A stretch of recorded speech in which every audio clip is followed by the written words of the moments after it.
पंजाब के मुख मंत्री कहते कि सूबे के अधिकार खो रही है केंद्र।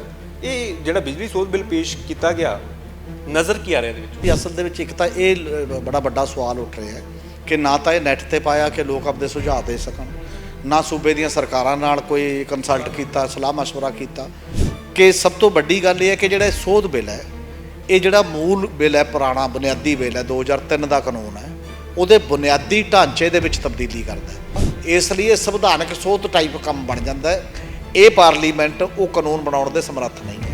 ਇਹਨਾਂ ਨੇ ਇਹ ਕਰਤਾ ਕਿ ਜਿਹੜੇ ਵੀ ਹੁਣ ਪ੍ਰਾਈਵੇਟ ਕੰਪਨੀਆਂ ਵਾਲੇ ਹੋਣਗੇ ਬੰਦੇ, ਪ੍ਰਾਈਵੇਟ ਕੰਪਨੀਆਂ ਵਾਲੇ ਬੰਦਿਆਂ ਨੂੰ ਜੇਕਰ ਪੇਮੈਂਟ ਨਹੀਂ ਕਰੇਗੀ ਪਾਵਰਕਾਮ ਜਾਂ ਕੋਈ ਸੂਬੇ ਦੀ ਸਰਕਾਰ, ਜਿਹੜੇ ਵੀ ਐਗਰੀਮੈਂਟ ਕੀਤੇ ਨੇ ਹੁਣ ਤੱਕ, ਉਹਦਾ ਫੈਸਲਾ ਜਿਹੜਾ ਸਟੇਟ ਡਿਸਪੈਚ ਲੋਡ ਸੈਂਟਰ ਹੁੰਦਾ ਇੱਕ ਜਿਹੜਾ ਸਾਡੇ ਪਟਿਆਲੇ ਦੇ ਵਿੱਚ ਹੈ, ਤੇ ਉਹ ਨੈਸ਼ਨਲ ਡਿਸਪੈਚ ਲੋਡ ਸੈਂਟਰ ਕੋਲ ਚਲਾ ਗਿਆ ਦਿੱਲੀ ਕੋਲ। ਉਹ ਇਹ ਕਹਿ ਸਕਦੇ ਨੇ ਤੁਹਾਡੇ ਜਨਰੇਸ਼ਨ ਕੰਪਨੀ ਨੂੰ ਵੀ ਪੰਜਾਬ ਨੂੰ ਬਿਜਲੀ ਨਾ ਦਿਓ, ਫੈਸਲਾ ਉਹਨਾਂ ਦਾ ਚੱਲੂਗਾ। ਤਾਂ ਇੱਕੋ ਇਲਾਕੇ ਦੇ ਲੋਕਾਂ ਦੇ ਵਿੱਚ ਹਾਹਾਕਾਰ, ਕਿਸੇ ਦਾ ਕਨੈਕਸ਼ਨ ਕੱਟਿਆ ਜਾਊ, ਕਿਸੇ ਦਾ ਕੁਛ ਹੋ ਜੂ, ਕਿਸੇ ਦਾ ਕੁਛ ਹੋ ਜੂ, ਇਹ ਕਨਫਿਊਜ਼ਨ ਜਿਹੜਾ ਬਹੁਤ ਪਊਗਾ। ਤੇ ਜੇ ਅੱਜ ਮਤਲਬ ਲਾਈਨ ਲਾਸੇਜ 1% ਹੈ ਤਾਂ 1 ਕਰੋੜ ਰੁਪਈਆ ਮਤਲਬ ਇਹਦਾ ਮਤਲਬ ਸਿੱਧਾ ਚਲਾ ਗਿਆ। पूरी सोची समझी हुई तरीक के तहत ही ये सारिया चीज़ा की जा रही कि उधरों प्राइवेट कारपोरेट घराने लियाने से तो इधरों इस तरीके भाईवाल नहीं, वो ट्रेंड चल ही रहा है। साढ़े दो टाइप का ट्रेंड है। मतलब एक ट्रेंड ये है कि कारपोरेट अर्थ व्यवस्था का मॉडल है जोड़ा उन्होंने अगे बढ़ा रहे हैं, और वो अगे बढ़ाने के सौखा तरीका की है कि ਵੱਖ-ਵੱਖ सूबियां के जोड़े अधिकार ने खो के सेंट्रलाइज हो जाए, केंद्र हो जाए, इक्को जगह हरा पैन चल जूगा, बाकी जगह चलाने की लोड़ नहीं है। जिन्नी ताकत वड्डी होएगी उन्ना फैसला कराना औखा हो जाता है। महीने के फ्री तो उस तो बाद 600 यूनिट 2 महीनों के फ्री, ये सारिया चीज़ां फिर ये मैनूं लगता कि खत्म हो जाएगी उस तरीके जिस तरीके ये ट्रेंड चल रहा है। तो जदों वो हो गया, ये उहो जिहा सिस्टम हो जाऊगा जिवें एक पिंड 'च परचून की दुकान वाला बंदा होवे, 50% उन्होंने कैश दे जाते हैं, 50% उधार 6 महीने वाला चल रहा है काम, फिर तो वो दुकान चलती है। तो जदों नेड़े मॉल खुल जाती है तो कैश वाला बंदा मॉल 'च चला जाता है, तो ਉਹਦੇ ਕੋਲ ਕੈਸ਼ ਵਾਲਾ ਬਿਲਕੁਲ ਨਹੀਂ ਬਚਦਾ, ਸਾਰਾ ਆਧਾਰ ਵਾਲਾ ਬਚ ਜਾਂਦਾ ਤੇ ਉਹਦੀ ਦੁਕਾਨ ਉਜੜਨੀ ਲਾਜ਼ਮੀ ਹੈ। ਗਾਹੇ ਬਗਾਹੇ ਕਿਸਾਨਾਂ ਨੂੰ ਵੀ ਹੱਥ ਪੈਣਾ ਹੈਗਾ ਇਸ ਬਿਜਲੀ ਸੋਧ ਬਿੱਲ ਦੇ ਪੇਸ਼ ਹੋਣ ਤੋਂ ਬਾਅਦ। ਨਹੀਂ, ਅਪਰੋਚ ਹੀ ਉਹ ਪੈ ਗਿਆ ਸੂਬਾ ਸਰਕਾਰ ਦਾ ਤੋਂ ਜਦੋਂ ਚੀਜ਼ਾਂ ਚਲੀਆਂ ਗਈਆਂ। ਹੁਣ ਤੱਕ ਜਿਹੜਾ NOC ਦੇਣ ਦਾ ਰਾਈਟ ਜਿਹੜਾ ਸੂਬਾ ਸਰਕਾਰ ਕੋਲ ਸੀ, ਹੁਣ ਇੱਕ ਤੋਂ ਵੱਧ ਸਟੇਟਾਂ ਦਾ ਸਿੱਧਾ ਹੀ ਲਾਇਸੈਂਸ ਜਾਰੀ ਕੇਂਦਰ ਸਰਕਾਰ ਕਰ ਸਕੂਗੀ। ਇਹਨਾਂ ਤੋਂ ਧੱਕੇ ਨਾਲੋਂ ਕੰਪਨੀਆਂ ਆਉਣਗੀਆਂ, ਸਟੇਟ ਕੁਛ ਨਹੀਂ ਕਰ ਸਕਦੀ, ਉਹਦੇ ਜਦ ਕਾਨੂੰਨੀ ਪਹਿਲੂ ਉਹਦੇ ਕੋਲ ਹੈ। ਈਵਨ ਤੁਹਾਡੇ ਪੰਜਾਬ ਸਟੇਟ ਰੈਗੂਲੇਟਰੀ ਕਮਿਸ਼ਨ ਦੇ ਹੱਥ ਬੰਨ੍ਹਤੇ ਨੇ ਟੋਟਲੀ। ਕਿਸਾਨ ਫਿਰ ਤਿਆਰੀ ਕਰ ਲੈਣ ਬਿੱਲ ਦੇਣ ਦੀ, ਜਿਹੜੀਆਂ ਸਬਸਿਡੀ ਤੇ ਉਹਨਾਂ ਨੂੰ ਬਿਜਲੀ ਮਿਲਦੀ ਸੀ ਉਹ ਹੁਣ ਨਹੀਂ ਮਿਲਣੀ ਆਉਣ ਵਾਲੇ ਸਮੇਂ ਦੇ ਵਿੱਚ। ਇਹ ਹਾਲਾਤ ਅੱਜ ਨਹੀਂ ਤੇ 2 ਸਾਲਾਂ ਬਾਅਦ ਪੈਦਾ। ਨਹੀਂ, ਇਕੱਲੇ ਕਿਸਾਨ ਨਹੀਂ, ਜੇ 5 ਰੁਪਏ ਯੂਨਿਟ ਇੰਡਸਟਰੀਲਿਸਟ ਨੂੰ ਮਿਲਦਾ ਹੈ, ਜਿਹਦੀ ਲਗਭਗ 5-6 ਹਜ਼ਾਰ ਕਰੋੜ ਰੁਪਏ ਦੀ ਰਿਆਇਤ ਆ, ਉਹ ਵੀ ਤਿਆਰੀ ਕਰ ਲੈਣ, ਉਹਨਾਂ ਨੂੰ ਵੀ ਨਹੀਂ ਮਿਲੇਗਾ। ਜਿਹੜੇ 600 ਯੂਨਿਟ ਮੁਫਤ ਦੂਜੇ ਆਮ ਘਰੇਲੂ ਤੇ ਬਾਕੀ ਨੂੰ ਕਹਿੰਦੇ ਨੇ, ਉਹ ਵੀ ਬੰਦ ਹੋਊਗੀ ਫਿਰ, ਤੇ ਕਿਸਾਨੀ ਵੀ ਹੋਏਗੀ, ਫਿਰ ਸਾਰਿਆਂ ਦੀ ਹੋਏਗੀ, ਇਕੱਲੇ ਕਿਸਾਨ ਦਾ ਸਵਾਲ ਨਹੀਂ ਹੈ। ਸੂਬਾ ਸਰਕਾਰਾਂ ਆਪਣੇ ਤੌਰ ਤੇ ਕੋਈ ਕੋਸ਼ਿਸ਼ ਕਰ ਸਕਦੀਆਂ ਜਾਂ ਸਿਰਫ ਕੇਂਦਰ ਨੇ ਹੁਣ ਜਿਹੜੀ ਕੋਸ਼ਿਸ਼ ਕਰ ਲਈ ਬਸ ਖਤਮ ਆ ਉਸ ਤੋਂ ਬਾਅਦ? ਨਹੀਂ, ਚਾਰਾਜੋਈ ਤਾਂ ਹੈ। ਉਹ ਬਿੱਲ ਮਤਲਬ ਸਟੈਂਡਿੰਗ ਕਮੇਟੀ ਨੂੰ ਚਲਾ ਗਿਆ, ਉੱਥੇ ਕਾਫੀ ਸਾਲ 1.5 ਸਾਲ ਚਰਚਾ ਹੁੰਦੀ ਹੈ, ਸਾਰੇ ਪੱਖਾਂ ਨੂੰ ਵਿਚਾਰਿਆ ਜਾਂਦਾ ਹੈ। ਅਸਲ 'ਚ ਤਰੀਕਾ ਹੀ ਉਹ ਸੀ, ਐਤਕੀ ਰੌਲੇ ਰੱਪੇ ਨਾਲ ਇੰਨਾ ਕੁ ਫਾਇਦਾ ਹੋ ਗਿਆ ਕਿ ਉਹ ਚਲਾ ਗਿਆ, ਉਵੇਂ ਪਾਸ ਨਹੀਂ ਹੋਇਆ ਮੈਜੋਰਿਟੀ ਦੇ ਨਾਲ।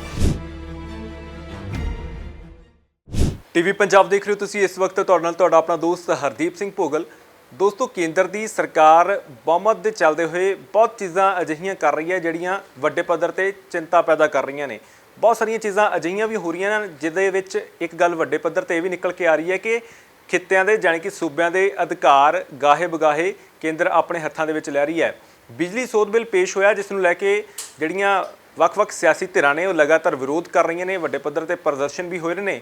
ਇਸ ਮੁਤਲਕ ਗੱਲਬਾਤ ਕਰਨ ਲਈ ਸਾਡੇ ਨਾਲ ਸੀਨੀਅਰ ਪੱਤਰਕਾਰ ਹਮੀਰ ਸਿੰਘ ਨੇ ਗੱਲਬਾਤ ਕਰਕੇ ਸਮਝਣਾ ਕਿ ਇਹ ਬਿਜਲੀ ਸੋਧ ਬਿੱਲ ਪੇਸ਼ ਜਿਹੜਾ ਕੀਤਾ ਗਿਆ, ਇਹਦੇ ਨਾਲ ਚਿੰਤਾਵਾਂ ਕਿਹੜੀਆਂ ਨੇ, ਕੀ ਕਰਨ ਜਾ ਰਹੀ ਕੇਂਦਰ ਸਰਕਾਰ, ਮਨਸ਼ਾ ਕੀ ਹੈਗੀ ਇਹਦੇ ਪਿੱਛੇ? ਸਰ, ਬਹੁਤ ਸਾਰੀਆਂ ਚਿੰਤਾਵਾਂ। ਪੰਜਾਬ ਦੇ ਮੁੱਖ ਮੰਤਰੀ ਕਹਿੰਦੇ ਕਿ ਸੂਬਿਆਂ ਦੇ ਅਧਿਕਾਰ ਖੋ ਰਹੀ ਹੈ ਕੇਂਦਰ। ਇਹ ਜਿਹੜਾ ਬਿਜਲੀ ਸੋਧ ਬਿੱਲ ਪੇਸ਼ ਕੀਤਾ ਗਿਆ ਨਜ਼ਰ ਕੀ ਆ ਰਿਹਾ ਇਹਦੇ ਵਿੱਚੋਂ? ਅਸਲ ਦੇ ਵਿੱਚ ਥੋੜ੍ਹੇ ਜਿਹੇ ਬਦਲੇ ਰੂਪ 'ਚ ਪੇਸ਼ ਕੀਤਾ। ਪਹਿਲਾਂ 2020 ਸੀਗਾ ਬਿਜਲੀ ਸੋਧ ਬਿੱਲ 2020, ਉਦੋਂ ਕਿਸਾਨ ਅੰਦੋਲਨ ਹੋਇਆ, ਬਹੁਤ ਵੱਡੇ ਹੋਰ ਵੀ ਲੋਕਾਂ ਨੇ ਵਿਰੋਧ ਕੀਤਾ ਤੇ ਉਦੋਂ ਇਹ ਪੈਂਡਿੰਗ ਹੋ ਗਿਆ ਸੀਗਾ, ਇਹ ਨਹੀਂ ਲਿਆਂਦਾ ਗਿਆ ਪਾਰਲੀਮੈਂਟ 'ਚ ਕਿਉਂਕਿ ਇੱਕ ਸਮਝੌਤੇ ਦੇ ਤਹਿਤ। ਪਰ ਹੁਣ ਦਾ ਜਿਹੜਾ ਡਰਾਫਟ ਸੀ, ਅਸਲ ਦੇ ਵਿੱਚ ਇੱਕ ਤਾਂ ਇਹ ਬੜਾ ਵੱਡਾ ਸਵਾਲ ਉੱਠ ਰਿਹਾ ਹੈ ਕਿ ਨਾ ਤਾਂ ਇਹ ਨੈੱਟ ਤੇ ਪਾਇਆ ਕਿ ਲੋਕ ਆਪਣੇ ਸੁਝਾਅ ਦੇ ਸਕਣ, ਨਾ ਸੂਬੇ ਦੀਆਂ ਸਰਕਾਰਾਂ ਨਾਲ ਕੋਈ ਕੰਸਲਟ ਕੀਤਾ, ਸਲਾਹ ਮਸ਼ਵਰਾ ਕੀਤਾ।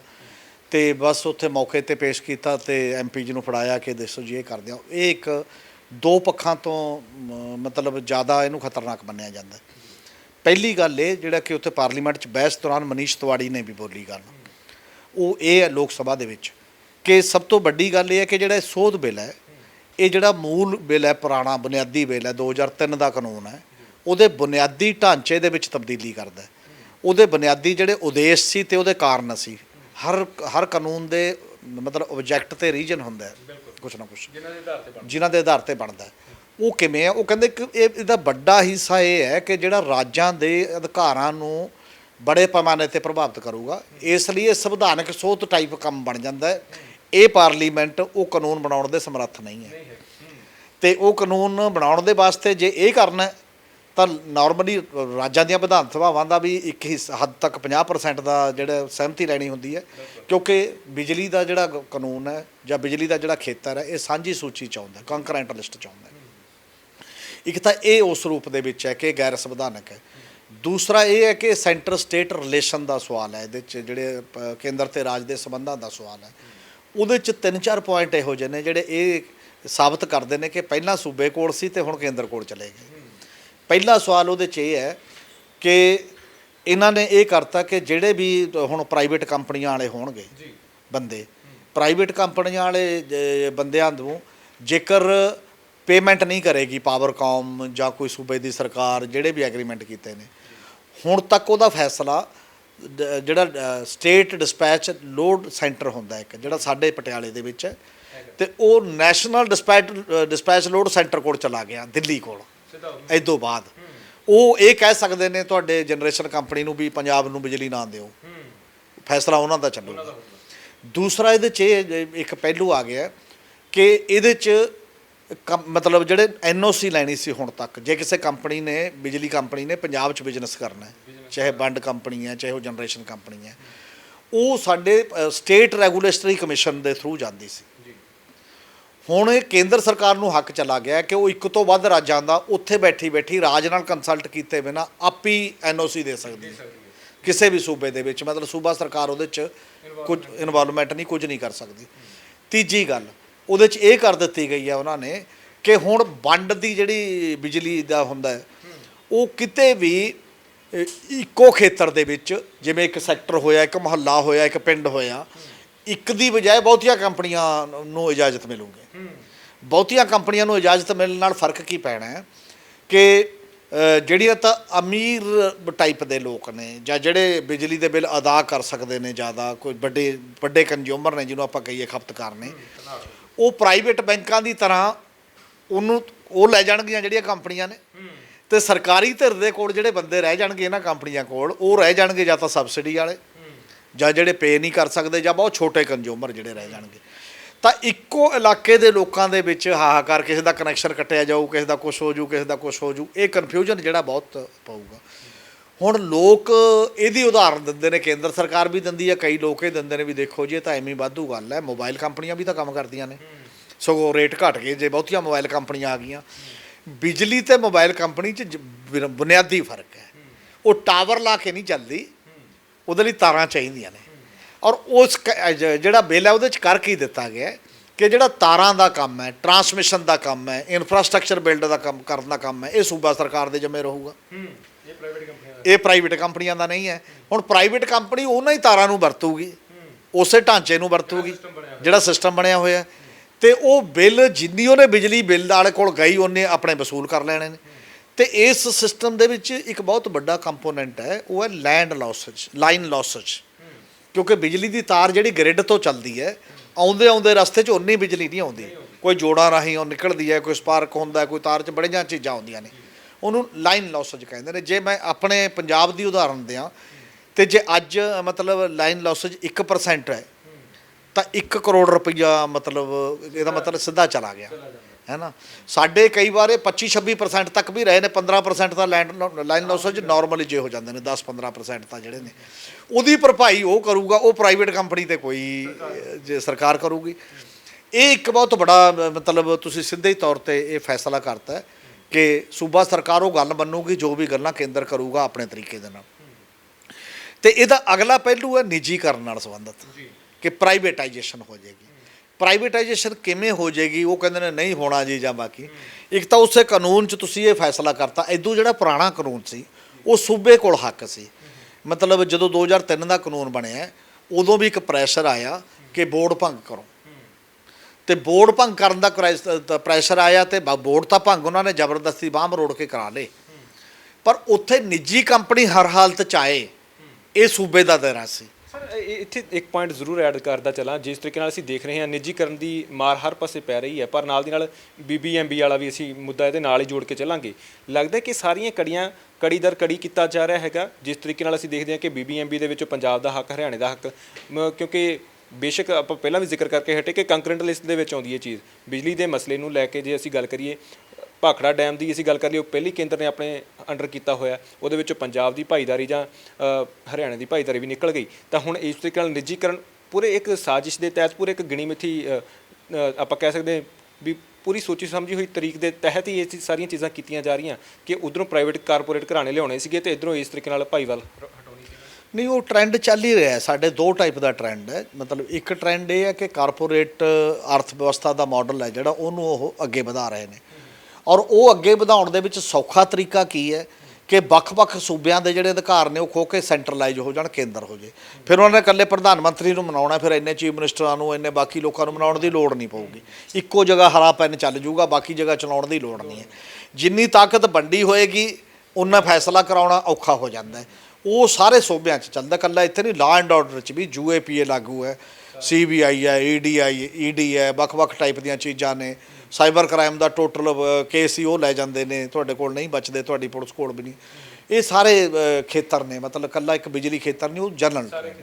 ਪਰ ਜਦੋਂ ਆਪਾਂ ਬਿਜਲੀ ਇਸ ਜਨਰੇਸ਼ਨ ਦੇ ਇਸ ਇੱਕ ਐਕਟ ਦੀ ਗੱਲ ਕਰਦੇ ਹਾਂ, ਨਿੱਜੀਕਰਨ, ਉਹਦੇ 'ਚ ਇਹ ਉਧਰ ਨੂੰ ਧੱਕੇ ਨਾਲ ਚਲਾ ਜਾਂਦਾ ਹੈ। ਕਿਉਂਕਿ ਹੁਣ ਤੱਕ ਸਟੇਟ ਨੂੰ ਰਾਈਟ ਸੀ, ਜਿਵੇਂ ਸਾਡੇ ਸਟੇਟ ਦੇ ਵਿੱਚ 2 ਕੰਪਨੀਆਂ ਤਾਂ ਬਣਾਤੀਆਂ ਕਾਰਪੋਰੇਸ਼ਨਾਂ, ਪਰ ਉਹ ਨਿੱਜੀਕਰਨ ਨਹੀਂ ਸੀ ਗਈਆਂ। ਜਿਵੇਂ ਪੰਜਾਬ ਸਟੇਟ ਪਾਵਰ ਕਾਰਪੋਰੇਸ਼ਨ ਹੈ, ਪੰਜਾਬ ਸਟੇਟ ਟਰਾਂਸਮਿਸ਼ਨ ਕਾਰਪੋਰੇਸ਼ਨ ਹੈ ਨਾ, ਦੋਨੋਂ ਨੇ। ਤੇ ਹੁਣ ਜਦੋਂ ਇਹ ਕਾਨੂੰਨ ਬਣ ਗਿਆ ਤਾਂ ਸੂਬੇ ਦੇ ਹੱਥ ਬਸ ਕੁਛ ਹੀ ਨਹੀਂ, ਤੇ ਉਹ ਕੰਪਨੀਆਂ ਨੂੰ ਲਾਇਸੈਂਸ ਦੇਣਾ ਹੀ ਪਊਗਾ, ਸਾਰੀਆਂ ਜਿਹੜੀਆਂ ਪ੍ਰਾਈਵੇਟ ਆ ਗਈਆਂ। ਜਦ ਕਾਨੂੰਨੀ ਤੌਰ ਤੇ ਮਾਨਤਾ ਮਿਲ ਗਈ ਤਾਂ ਸੂਬਾ ਸਰਕਾਰ ਜ਼ੋਰ ਲਾ ਲੇ ਤੇ ਉਹ ਰੁਕੂਗੀ ਨਹੀਂ, ਹੈ ਨਾ। ਤੇ ਉਦੋਂ ਅਗਲੀ ਗੱਲ ਇੱਕ ਹੋਰ ਵੀ ਹੈ ਇਹਦੇ ਵਿੱਚ ਇਸ ਪੱਧਰ ਦੀ, ਕਿ ਜੇਕਰ ਉਹ ਕੰਪਨੀਆਂ ਦਾ ਜਿਹੜਾ ਇੱਕ ਹੋਰ ਗੱਲ ਜਿਹੜੀ ਹੁਣ ਤੱਕ ਦੀ, ਪਦਮਜੀਤ ਇੱਕ ਕਾਫੀ ਮਾਹਰ ਇੰਜੀਨੀਅਰ ਨੇ, ਸਾਡੇ ਇੰਜੀਨੀਅਰ ਐਸੋਸੀਏਸ਼ਨ ਦੇ ਪ੍ਰਧਾਨ ਵੀ ਰਹੇ, ਉਹ ਕਹਿੰਦੇ 2 ਜਗ੍ਹਾ ਇਹਨਾਂ ਨੂੰ ਪ੍ਰੈਕਟੀਕਲ ਇੰਪਲੀਮੈਂਟ ਕੀਤਾ ਗਿਆ, ਇੱਕ ਮੁੰਬਈ ਦੇ ਵਿੱਚ, ਇੱਕ UK ਦੇ ਵਿੱਚ। UK ਦੀਆਂ 70 ਚੋਂ 29 ਕੰਪਨੀਆਂ ਛੱਡ ਚੁੱਕੀਆਂ ਨੇ। ਮੁੰਬਈ ਦੇ ਵਿੱਚ ਬਿਜਲੀ ਸਭ ਤੋਂ ਮਹਿੰਗੀ ਹੈ, ਤੇ ਉਹੀ ਫਾਰਮੂਲਾ ਜੇਕਰ ਠੀਕ ਤਰੀਕੇ ਨਾਲ ਚੱਲਦਾ ਹੁੰਦਾ ਤਾਂ ਅਸੀਂ ਕਿਉਂ ਨਾ ਆਉਂਦੇ। ਤੇ ਉਹੀ ਸਵਾਲ ਕਰਨ ਲੱਗਾ ਸੀਗਾ ਕਿ ਇਹ ਜੇ ਨਿੱਜੀਕਰਨ ਹੋ ਗਿਆ ਤਾਂ ਇਹਦੇ ਵਿੱਚ ਇੱਕ ਬੜੀ ਅਹਿਮ ਚੀਜ਼ ਆ ਕਿ ਆਮ ਲੋਕਾਂ ਦੇ ਉੱਪਰ ਕੀ ਅਸਰ ਰਹਿਣ ਵਾਲਾ। ਕਿਉਂਕਿ ਸਭ ਤੋਂ ਵੱਡੀ ਗੱਲ ਤਾਂ ਇਹ ਹੈ ਕਿ ਬਹੁਤ ਸਾਰੇ ਲੋਕ ਜਿਹੜੇ ਨੇ, ਜਿਨ੍ਹਾਂ ਨੂੰ ਹੁਣ ਅਸੀਂ ਪੰਜਾਬ ਦੇ ਵੀ ਗੱਲ ਕਰ ਲਈਏ, ਇਸ ਵੇਲੇ ਇੱਕ ਟ੍ਰੈਂਡ ਚੱਲ ਰਿਹਾ ਸੀਗਾ, ਸਬਸਿਡੀਆਂ ਵਾਲਾ ਦੌਰ ਚੱਲ ਰਿਹਾ ਹੈਗਾ। ਜਿਸ ਤਰੀਕੇ ਨਾਲ ਭਗਵੰਤ ਮਾਨ ਦੀ ਸਰਕਾਰ ਨੇ ਕਿਹਾ 300 ਯੂਨਿਟ ਮਹੀਨੇ ਦੇ ਫ੍ਰੀ, ਤੇ ਉਸ ਤੋਂ ਬਾਅਦ 600 ਯੂਨਿਟ 2 ਮਹੀਨਿਆਂ ਦੇ ਫ੍ਰੀ। ਇਹ ਸਾਰੀਆਂ ਚੀਜ਼ਾਂ ਫਿਰ ਇਹਦੇ ਨਾਲ ਮੈਨੂੰ ਲੱਗਦਾ ਕਿ ਖਤਮ ਹੋ ਜਾਣਗੀਆਂ ਉਸ ਤਰੀਕੇ ਨਾਲ, ਜਿਸ ਤਰੀਕੇ ਨਾਲ ਇਹ ਟ੍ਰੈਂਡ ਚੱਲ ਰਿਹਾ ਹੈਗਾ। ਇਮੀਡੀਏਟ ਇੱਕ ਅਸਰ ਪਿਆ ਪੁਰਾਣੇ ਡਰਾਫਟ ਦਾ ਤੇ ਹੁਣ ਦੇ ਡਰਾਫਟ ਦਾ। ਜਿਹੜਾ 2003 ਦਾ ਕਾਨੂੰਨ ਹੈ ਉਹਦੀ ਸੈਕਸ਼ਨ 65 ਹੈ, 65 ਹੈ, ਜਿਹਦੇ ਤਹਿਤ ਇਹ ਰਾਜ ਸਰਕਾਰ ਜੇ ਕਿਸੇ ਵਰਗ ਨੂੰ ਚਾਹੇ ਤਾਂ ਉਹ ਮਤਲਬ ਰਿਆਇਤੀ ਦੇ ਸਕਦੀ ਹੈ ਜਾਂ ਮੁਫਤ ਦੇ ਸਕਦੀ ਹੈ, ਪਰ ਸੂਬਾ ਸਰਕਾਰ ਨੂੰ ਪੈਸੇ ਦੇਣੇ ਪੈਣਗੇ। ਹੁਣ ਤੱਕ ਇਹ ਸੀ।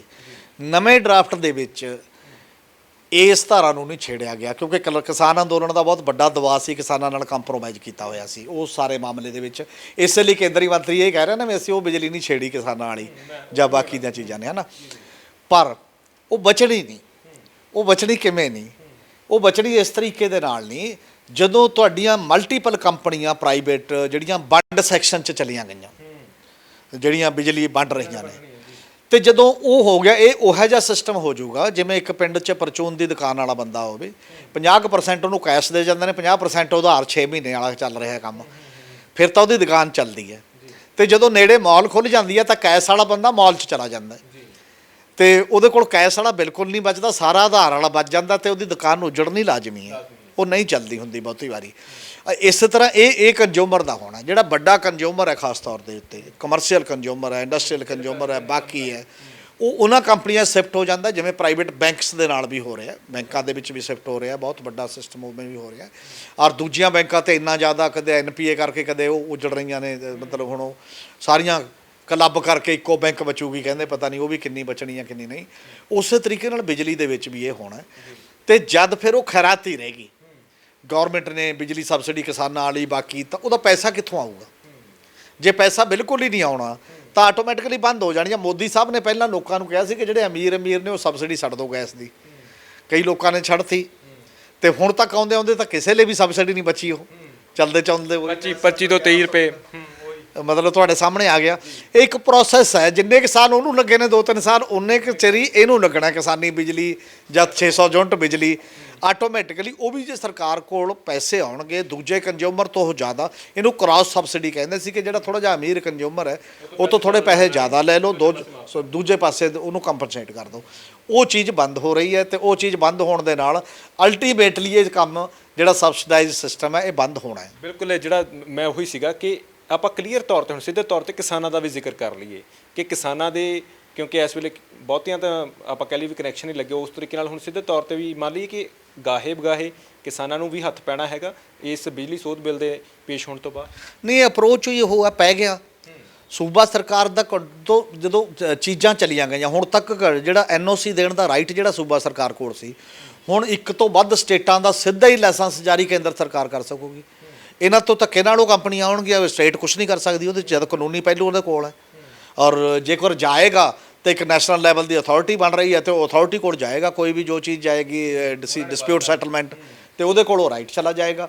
ਈਵਨ ਤੁਹਾਡੇ ਪੰਜਾਬ ਸਟੇਟ ਰੈਗੂਲੇਟਰੀ ਕਮਿਸ਼ਨ ਦੇ ਹੱਥ ਬੰਨ੍ਹਤੇ ਨੇ ਟੋਟਲੀ, ਉਹ ਤੋਂ ਅੱਗੇ ਜਾ ਹੀ ਨਹੀਂ ਸਕਦਾ। ਉਹਨੂੰ ਉਹਦੇ ਲਈ ਮੈਂਡੇਟ ਤਾਂ ਕਾਨੂੰਨ ਮੁਤਾਬਕ ਹੀ ਫੈਸਲਾ ਕਰੂਗਾ ਨਾ, ਤੇ ਕਾਨੂੰਨ 'ਚ ਰਾਈਟ ਹੈ ਸੈਂਟਰਲ ਕਮਿਸ਼ਨ ਨੂੰ ਚਲਾ ਗਿਆ। ਕਿਸਾਨ ਫਿਰ ਤਿਆਰੀ ਕਰ ਲੈਣ ਬਿੱਲ ਦੇਣ ਦੀ, ਜਿਹੜੀਆਂ ਸਬਸਿਡੀ ਤੇ ਉਹਨਾਂ ਨੂੰ ਬਿਜਲੀ ਮਿਲਦੀ ਸੀ ਉਹ ਹੁਣ ਨਹੀਂ ਮਿਲਣੀ ਆਉਣ ਵਾਲੇ ਸਮੇਂ ਦੇ ਵਿੱਚ। ਇਹ ਹਾਲਾਤ ਅੱਜ ਨਹੀਂ ਤੇ 2 ਸਾਲਾਂ ਬਾਅਦ ਪੈਦਾ ਨਹੀਂ, ਇਕੱਲੇ ਕਿਸਾਨ ਨਹੀਂ, ਜੇ 5 ਰੁਪਏ ਯੂਨਿਟ ਇੰਡਸਟਰੀਲਿਸਟ ਨੂੰ ਮਿਲਦਾ ਹੈ ਜਿਹਦੀ ਲਗਭਗ 5-6 ਹਜ਼ਾਰ ਕਰੋੜ ਰੁਪਏ ਦੀ ਰਿਆਹਤ ਆ, ਉਹ ਵੀ ਤਿਆਰੀ ਕਰ ਲੈਣ, ਉਹਨਾਂ ਨੂੰ ਵੀ ਨਹੀਂ ਮਿਲੇਗਾ। ਜਿਹੜੇ 600 ਯੂਨਿਟ ਮੁਫਤ ਦੂਜੇ ਆਮ ਘਰੇਲੂ ਤੇ ਬਾਕੀ ਨੂੰ ਕਹਿੰਦੇ ਨੇ ਉਹ ਵੀ ਬੰਦ ਹੋਊਗੀ ਫਿਰ, ਤੇ ਕਿਸਾਨੀ ਵੀ ਹੋਏਗੀ, ਫਿਰ ਸਾਰਿਆਂ ਦੀ ਹੋਏਗੀ, ਇਕੱਲੇ ਕਿਸਾਨ ਦਾ ਸਵਾਲ ਨਹੀਂ ਹੈ। ਹਰ ਵਰਗ ਨੂੰ, ਜਿਹਦੇ ਨੂੰ ਆਪਾਂ ਕਹਿੰਦੇ ਕਦੇ ਵੈਲਫੇਅਰ ਸਟੇਟ ਵੀ ਕੁਝ ਲੋਕਾਂ ਨੂੰ ਰਿਆਇਤ ਸਟੇਟ ਨੂੰ ਰਾਈਟ ਹੋਣਾ ਚਾਹੀਦਾ, ਉਹ ਕਨਸੈਪਟ ਖਤਮ ਹੋ ਰਿਹਾ ਅਸਲ 'ਚ। ਇੱਕ ਬੜੀ ਅਹਿਮ ਚੀਜ਼ ਚਾਰਾਜੋਈ ਹੈ ਕੋਈ ਕਰਨ ਦੇ ਲਈ ਪੰਜਾਬ ਸਰਕਾਰ ਕੀ ਕਰ ਸਕਦੀ ਹੈ? ਕਾਨੂੰਨੀ ਤੌਰ ਤੇ ਕੋਈ ਚਾਰਾਜੋਈ ਕੀਤੀ ਜਾ ਸਕਦੀ ਹੈ ਜਾਂ ਇਹਦੇ ਵਿੱਚ ਕੋਈ ਹੱਲ ਹੈ? ਸੂਬਾ ਸਰਕਾਰਾਂ ਆਪਣੇ ਤੌਰ ਤੇ ਕੋਈ ਕੋਸ਼ਿਸ਼ ਕਰ ਸਕਦੀਆਂ ਜਾਂ ਸਿਰਫ ਕੇਂਦਰ ਨੇ ਹੁਣ ਜਿਹੜੀ ਕੋਸ਼ਿਸ਼ ਕਰ ਲਈ ਬਸ ਖਤਮ ਆ ਉਸ ਤੋਂ ਬਾਅਦ? ਨਹੀਂ, ਚਾਰਾਜੋਈ ਤਾਂ ਹੈ। ਉਹ ਬਿੱਲ ਮਤਲਬ ਸਟੈਂਡਿੰਗ ਕਮੇਟੀ ਨੂੰ ਚਲਾ ਗਿਆ, ਉੱਥੇ ਕਾਫੀ ਸਾਲ 1.5 ਸਾਲ ਚਰਚਾ ਹੁੰਦੀ ਹੈ, ਸਾਰੇ ਪੱਖਾਂ ਨੂੰ ਵਿਚਾਰਿਆ ਜਾਂਦਾ ਹੈ। ਅਸਲ 'ਚ ਤਰੀਕਾ ਹੀ ਉਹ ਸੀ, ਐਤਕੀ ਰੌਲੇ ਰੱਪੇ ਨਾਲ ਇੰਨਾ ਕੁ ਫਾਇਦਾ ਹੋ ਗਿਆ ਕਿ ਉਹ ਚਲਾ ਗਿਆ, ਉਵੇਂ ਪਾਸ ਨਹੀਂ ਹੋਇਆ ਮੈਜੋਰਿਟੀ ਦੇ ਨਾਲ। ਉੱਥੇ ਵੀ ਆਪਣੀਆਂ ਗੱਲਾਂ ਸਾਰੀਆਂ ਸਟੇਟ ਗੌਰਮੈਂਟਾਂ ਰੱਖਣਗੀਆਂ, ਦੂਜੇ ਸਟੇਕ ਹੋਲਡਰ ਵੀ ਰੱਖਣਗੇ, ਵੱਖ-ਵੱਖ ਟੈਕ ਦੇ। ਇੱਕ ਤਾਂ ਉਹ ਤਰੀਕਾ ਹੈ। ਦੂਜਾ ਤਰੀਕਾ ਫਿਰ ਮਾਸ ਮੋਬਿਲਾਈਜੇਸ਼ਨ ਦਾ ਤਾਂ ਹੈਗਾ ਹੀ ਹੈ, ਜਿਹੜੀ ਤਰੀਕਾ ਸਟੇਟ ਗੌਰਮੈਂਟਾਂ ਵੀ ਫਾਈਟ ਕਰਨ ਆਪਣੇ ਲੈਵਲ 'ਤੇ ਲੋਕ ਵੀ ਕਰਨਗੇ ਤਾਂ ਜਾ ਉਹ ਰੁਕਦਾ। ਨਹੀਂ ਤਾਂ ਫਿਰ ਇੱਕ ਮੈਜੋਰਿਟੀ ਨਾਲ ਫੈਸਲਾ ਹੋ ਹੀ ਜਾਣਾ ਹੁੰਦਾ, ਤੇ ਉਹ ਮੈਜੋਰਿਟੀ ਜੋ ਫੈਸਲਾ ਕਰੂਗੀ ਤੇ ਜੇ ਉਹਨੂੰ ਬਦਲਵਾਉਣਾ ਹੈ ਤਾਂ ਜਾਂ ਇੱਕ ਲੀਗਲ ਤਰੀਕਾ ਪਾਰਲੀਮੈਂਟ ਦੇ ਵਿੱਚ ਬਹਿਸ ਕਰਕੇ ਜਿਹਦੀ ਗੱਲ ਲੌਜੀਕਲੀ ਇਉਂ ਮੰਨ ਲਈ ਜਾਵੇ, ਜੇ ਉਹ ਨਹੀਂ ਮੰਨੀ ਜਾਂਦੀ ਫਿਰ ਤਾਂ ਅਲਟੀਮੇਟ ਲੋਕਾਂ ਦਾ ਹੀ ਵਿਰੋਧ ਕੰਮ ਕਰਦਾ, ਨਹੀਂ ਤਾਂ ਕੋਈ ਹੋਰ ਤਰੀਕਾ ਨਹੀਂ ਹੈ। ਬਹੁਤ ਸ਼ੁਕਰੀਆ ਸਰ, ਥੈਂਕ ਯੂ। ਸੋ ਇਸ ਨੇ ਹਮੀਰ ਸਿੰਘ ਗੱਲਬਾਤ ਕਰਕੇ ਇਸ ਬਿਜਲੀ ਸੋਧ ਬਿੱਲ ਦੀ ਚਰਚਾ ਕਰਕੇ ਸਮਝਣ ਦੀ ਕੋਸ਼ਿਸ਼ ਕੀਤੀ ਹੈ ਕਿ ਕਰਨ ਕੀ ਜਾ ਰਹੀ ਹੈ ਕੇਂਦਰ ਸਰਕਾਰ। ਤਾਂ ਬਹੁਤ ਵੱਡੇ ਸ਼ੰਕੇ ਨੇ ਇਸ ਬਿੱਲ ਨੂੰ ਲੈ ਕੇ, ਤੇ ਸਿੱਧੇ ਤੌਰ ਤੇ ਜੇ ਬਿੱਲ ਨੂੰ ਲੈ ਕੇ ਜਿਹੜੀਆਂ ਚੀਜ਼ਾਂ ਜਿਸ ਤਰੀਕੇ ਨਾਲ ਕੇਂਦਰ ਹਰੇਕ ਕਾਨੂੰਨ ਆਪਣੀ ਮਰਜ਼ੀ ਦੇ ਨਾਲ ਪਾਸ ਕਰ ਲੈਂਦੀ ਹੈ, ਜੇ ਇਹ ਲਾਗੂ ਹੋ ਗਿਆ ਤਾਂ ਇਸ ਦੇ ਨਾਲ ਸਿੱਧੇ ਤੌਰ ਤੇ ਗੱਲ ਸਪਸ਼ਟ ਹੈਗੀ ਹੈ ਕਿ ਜਿਹੜੀਆਂ ਸਬਸਿਡੀਆਂ ਮਿਲਦੀਆਂ ਨੇ ਆਮ ਵਰਗ ਨੂੰ ਉਹ ਨਹੀਂ ਮਿਲਣੀਆਂ, ਕਿਸਾਨਾਂ ਨੂੰ ਵੀ ਬਿਜਲੀ ਦੇ ਪੈਸੇ ਦੇਣੇ ਪੈਣਗੇ, ਜਿਹੜੀ ਸਬਸਿਡੀ ਤੇ ਬਿਜਲੀ ਮਿਲਦੀ ਆ ਉਹ ਨਹੀਂ ਮਿਲੇਗੀ। ਤਾਂ ਇਹ ਬਹੁਤ ਵੱਡੀ ਚਿੰਤਾ ਦੀ ਗੱਲ ਹੈ। ਫਿਲਹਾਲ ਦੇਖਣਾ ਹੋਵੇਗਾ, ਭਗਵੰਤ ਮਾਨ ਨੇ ਚਿੰਤਾ ਤਾਂ ਜ਼ਾਹਿਰ ਕੀਤੀ ਹੈ, ਸੂਬਾ ਸਰਕਾਰਾਂ ਚਿੰਤਾ ਜ਼ਾਹਿਰ ਕਰ ਰਹੀਆਂ ਨੇ, ਪਰ ਕੀ ਉਸ ਤਰੀਕੇ ਨਾਲ ਚਾਰਾਜੋਈ ਕੀਤੀ ਜਾਂਦੀ ਹੈ ਕਿ ਨਹੀਂ, ਜਿਸ ਨਾਲ ਆਉਣ ਵਾਲੇ ਦਿਨਾਂ ਦੇ ਵਿੱਚ ਇਸ ਬਿੱਲ ਨੂੰ ਲੈ ਕੇ ਜਿਹੜੀ ਇਸ ਵੇਲੇ ਕਵਾਇਦ ਵਿੱਢੀ ਹੋਈ ਹੈ, ਵਿਰੋਧ ਕੀਤਾ ਜਾ ਰਿਹਾ, ਉਹ ਸਫਲ ਹੁੰਦੀ ਹੈ ਜਾਂ ਨਹੀਂ ਹੁੰਦੀ, ਜਾਂ ਫਿਰ ਸਿੱਧੇ ਤੌਰ ਤੇ ਆਮ ਲੋਕਾਂ ਦੀ ਜੇਬ ਤੇ ਬੋਝ ਪੈਂਦਾ, ਦੇਖਣਾ ਹੋਵੇਗਾ। ਤੁਸੀਂ ਇਸ ਬਾਰੇ ਕੀ ਸੋਚਦੇ ਹੋ? ਆਪਣੇ ਕੀਮਤੀ ਸੁਝਾਅ ਜ਼ਰੂਰ ਸਾਂਝੇ ਕਰਿਓ। ਸਹਿਯੋਗੀ ਜਸਵਿੰਦਰ ਦੇ ਨਾਲ ਹਰਦੀਪ ਸਿੰਘ ਭੋਗਲ, TV ਪੰਜਾਬ, ਚੰਡੀਗੜ੍ਹ।